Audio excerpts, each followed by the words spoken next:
प्रदेश में कोरोना के मामले लगातार रफ्तार पकड़ रहे हैं। ऐसे में मध्य प्रदेश के पूर्व जनसंपर्क मंत्री पीसी शर्मा ने सरकार पर निशाना साधा।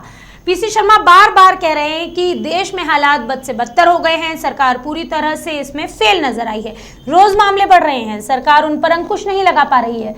पीसी शर्मा ने यह भी कहा कि सत्ता लोभ में भारतीय जनता पार्टी ने कोरोना तक को अनदेखा किया। साथ ही बंगले खाली करने वाले मामले में उन्होंने कहा कि बीजेपी तो हमेशा से बदले की भावना से ही काम करती है।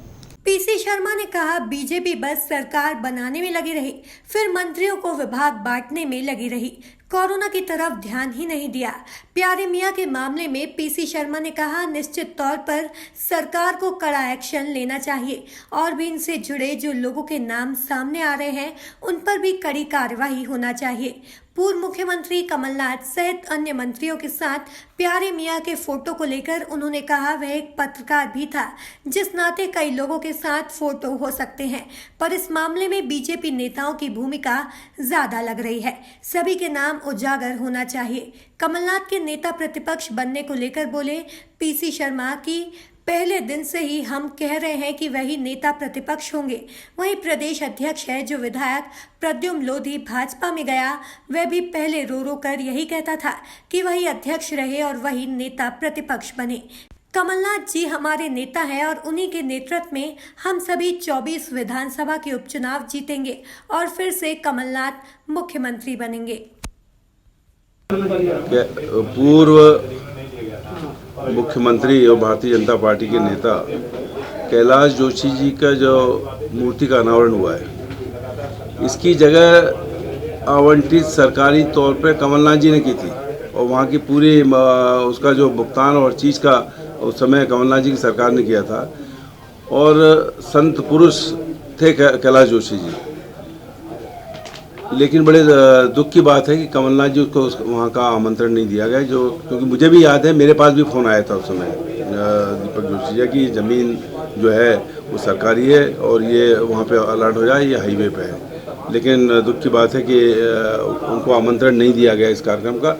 और एक ऐसे मुख्यमंत्री जिसको संत पुरुष कहा जाता है, वहाँ जितनी भी बातें हुई वो झूठ का आडंबर था और जितनी भी बातें हुई कम से कम उस जगह पर तो भारतीय जनता पार्टी के नेता सत्य की बात करते, वहाँ पे भी उन्होंने झूठ का बखान किया, जिसकी मैं निंदा करता हूँ। देखिए, सचिन पायलट जी ने जिन मुद्दों पे जिस तरह से जो बात की उनने, मतलब इतने दिन वो तो कांग्रेस के अध्यक्ष भी थे और डिप्टी चीफ मिनिस्टर भी थे, उसके बाद भी मुद्दे वही हैं जो यहाँ सिंधिया जी ने उठाए।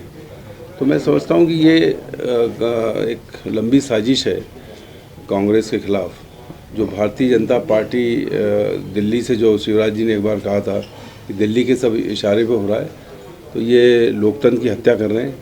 लेकिन राजस्थान में पूरी मजबूत रहेगी कांग्रेस पार्टी की सरकार रहेगी गहलोत जी के नेतृत्व, जो अभी तक जो वो आ रहा है वहाँ के जो भी इन्फॉर्मेशन उसमें वो मजबूत हैं पूरी तरह से और नहीं, निश्चित तौर पर लेना चाहिए। और इसमें जो और भी आ रहा है पेपरों में कि और भी लोग हैं उसमें रसूखदार, तो मैं सोचता हूँ कि पूरी जांच होना चाहिए। और ये भी आ रहा है कि इसको छुपाया गया कि ये जो लड़कियाँ बच्चियाँ जो पकड़ाई, कहाँ पकड़ाई, तो मैं समझता हूँ कि इस पर पूरी ये SIT काम नहीं चलेगा, इसमें मजिस्ट्रेट जांच होना चाहिए। सर, प्यारे मियां का मुख्यमंत्री शिवराज सिंह चौहान के साथ भी एक वीडियो वायरल हुआ है। इसके अलावा कांग्रेस के भी जो तमाम पूर्व मंत्री थे उनके साथ भी उनके फोटो देखे गए हैं, तो क्या माना जाए कि राजनीतिक संरक्षण में? भाई, एक आदमी पत्रकार था, उसके बाद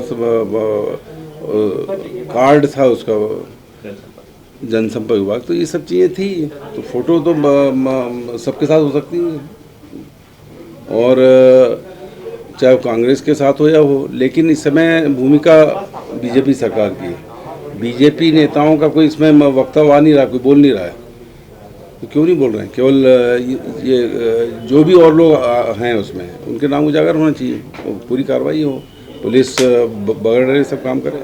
नेता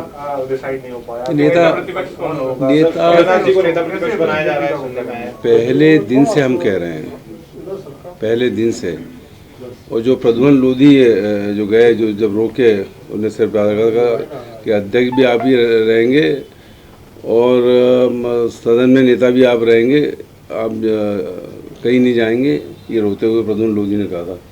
तो वो है, सदन के नेता भी हैं और कांग्रेस के अध्यक्ष। ऑफिशियली ऑफिशियली अनाउंस है और क्या है।